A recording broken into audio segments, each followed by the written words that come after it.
لبيك اللهم لبيك لبيك لا شريك لك لبيك إن الحمد والنعمة لك والملك لا شريك لك لبيك اللهم لبيك لبيك لا شريك لك لبيك إن الحمد والنعمة لك والملك لا شريك لك. احرام باندھنے کا طریقہ کیا ہے؟ احرام باندھنے کا طریقہ یہ ہے کہ سب سے پہلے غسل کیا جائے. غسل میں خوب صفائی اور ستھرائی، بالوں کی صفائی، ناخن، یہ ساری چیزیں جن کا تعلق نظافت کے ساتھ اور صفائی اور ستھرائی کے ساتھ ہے، ان تمام باتوں کا خیال کیا. اور خوب صفائی ستھرائی کے ساتھ غسل کرنے کے بعد احرام کی مردوں کے لیے 2 ان سلی ہوئی چادریں، یہ 2 چادریں پہن لیں جو سلی ہوئی نہ ہو. سفید رنگ کا ہونا زیادہ افضل ہے، اور اس پر خوشبو بھی لگا سکتے ہیں. احرام کی نیت کرنے سے پہلے وہ اپنے جسم پر اور اپنے احرام پر خوشبو بھی لگا سکتے. چاہے نیت کرنے کے بعد اس کی خوشبو باقی بھی رہے، خوشبو آتی بھی رہے تو مذائقہ نہیں. احرام شروع ہونے کے بعد پھر خوشبو لگانا اس کی سخت ممانعت. تو 2 سفید چادریں پہننے کے بعد 2 رکعت نماز نفل احرام کی نیت سے ادا کریں. ان 2 رکعتوں کی ادائیگی میں یہ خیال رکھنا ضروری ہے کہ وہ وقت نماز نفل ادا کرنے کے لیے درست صحیح ہو، یعنی فجر کی نماز کے بعد کا اشراق تک کا ٹائم نہ ہو، کیونکہ اس میں نفل ادا کرنا درست نہیں. اسی طرح عصر کے بعد سے مغرب تک کا وقت نہ ہو. اس کے علاوہ باقی جتنے اوقات ہیں ان میں چونکہ نوافل ادا کرنا درست ہے تو اس میں یہ 2 نفل ادا کرنا. 2 نفل میں پہلی رکعت میں سورہ قل یا ایھا الکافرون اور دوسری میں سورہ اخلاص پڑھنا بہتر ہے. 2 رکعتیں پڑھنے کے بعد مرد حضرات بھی اور خواتین کے لیے احرام کی چادروں کی پابندی نہیں.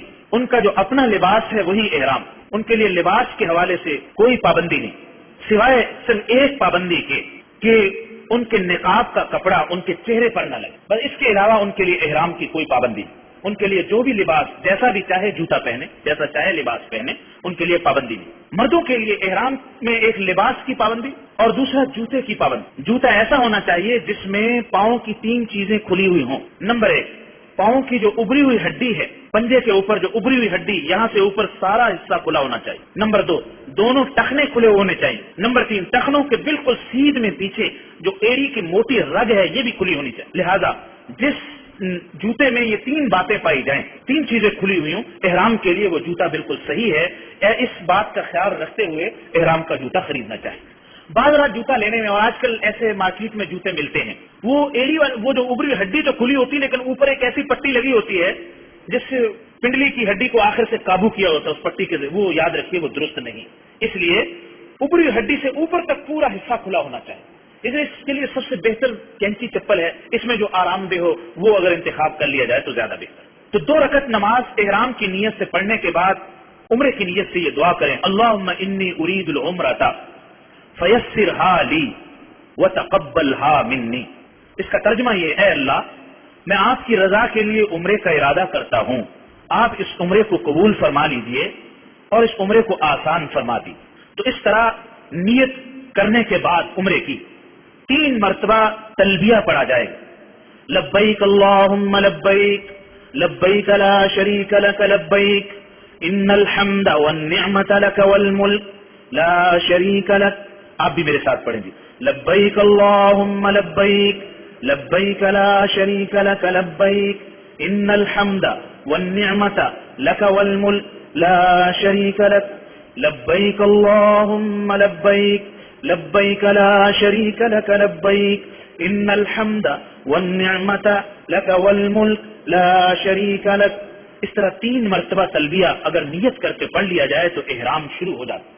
جس طرح نماز میں ہم تکبیر تحریمہ کہتے ہیں اللہ اکبر تو نماز شروع ہو جاتی ہے، تو حج کی تکبیر تحریمہ یہ تلبیہ ہے، اس تلبیہ پڑھنے سے احرام شروع ہو جاتا. تو اصل میں احرام نیت کر کے تلبیہ پڑھنے کا نام.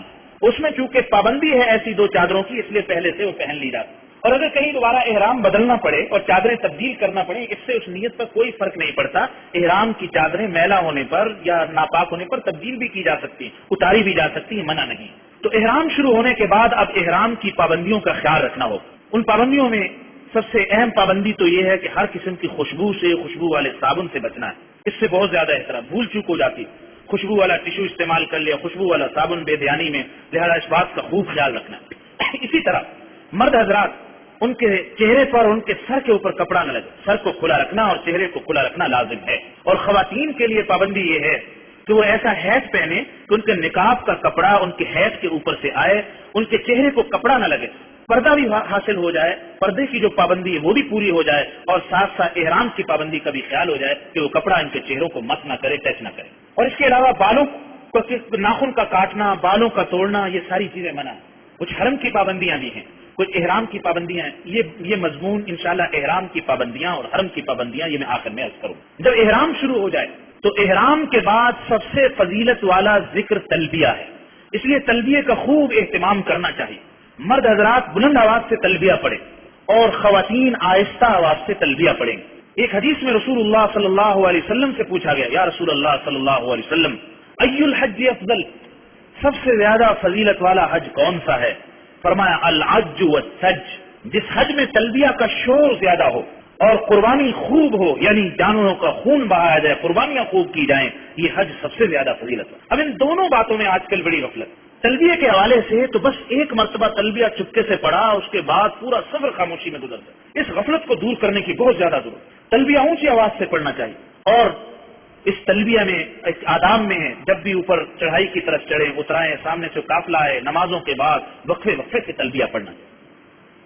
جب تک عمرے کا طواف شروع نہ ہو یہ تلبیہ کا وقت ہے۔ جامع ترمذی کی روایت ہے، رسول اللہ صلی اللہ علیہ وسلم نے فرمایا ما من مسلم یلبی الا لبى من عن یمینہ وشمالہ من حجر او شجر او مدر حتى تنقطع الارض من ها هنا وها هنا۔ رسول اللہ صلی اللہ علیہ وسلم نے فرمایا جب بھی کوئی احرام باندھنے والا تلبیہ پڑھتا ہے، کوئی بھی مسلمان عمرے کا یا حج کا احرام باندھ کر تلبیہ پڑھے، تو اس کے تلبیہ پڑھنے کے ساتھ ہی اس کی دائیں جانب زمین کی آخری حد تک جتنے درخت، جتنے ٹیلے، جتنے پتھر ہیں وہ سارے اس کے ساتھ مل کر تلبیہ پڑھتے ہیں، اور اس کی بائیں جانب زمین کی آخری حد تک جتنے درخت، جتنے ٹیلے، جتنے پتھر ہیں وہ اس حاجی کے ساتھ، عمرہ کرنے والے کے ساتھ مل کر تلبیہ پڑھتے ہیں۔ سبحان اللہ، کیسی عظیم الشان اور عجیب و غریب فضیلت۔ اللہ تعالیٰ اس بندے کے ساتھ اپنی اتنی مخلوقات کو ساتھ شریک فرما دیتے ہیں، اس کے ساتھ مل کر تلبیہ پڑھتے۔ سبحان اللہ، کیا سما ہوگا اگر ہماری برداشت میں ہوتا ان کا تلبیہ سننا تو اللہ تعالیٰ سنا بھی دیتے، لیکن ہمارے بس میں نہیں۔ اگر کہیں کسی پتھر سے آواز آ جائے ساتھ تلبیہ کی تو حاجی صاحب وہاں سے دوڑ لگا کے بھاگیں، یہ کہاں سے آواز آئی؟